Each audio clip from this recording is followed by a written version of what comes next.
Atau KPU RI tidak menampilkan grafik data suara pemilu di Sirekap. Hal itu dilakukan karena rekapitulasi di tingkat kecamatan, kabupaten, dan kota telah selesai. KPU saat ini hanya akan menampilkan foto formulir model C hasil dalam Sirekap. Menurut Komisioner KPU Idam Holik, formulir model C hasil plano jarang dilihat oleh pengakses Sirekap. Sebagai gantinya, kata Idam, KPU Kabupaten, Kota, dan Provinsi yang telah melakukan rekapitulasi manual dan wajib mempublikasikan hasilnya di website dan media sosial masing-masing KPU daerah. Idam menyebut saat ini KPU hanya akan fokus menampilkan data hasil rekapitulasi secara berjenjang. Sirekap tidak di take down. Sirekap tetap berfungsi, yaitu mempublikasikan foto formulir model C hasil plano.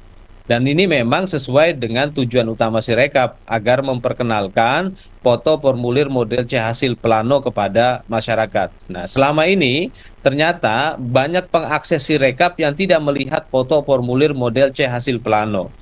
Ya, sehingga pada akhirnya ketika terjadi ketidakakuratan teknologi Sirekap dalam membaca foto formulir model C hasil plano yang memuat data perolehan suara, maka itu menjadi polemik.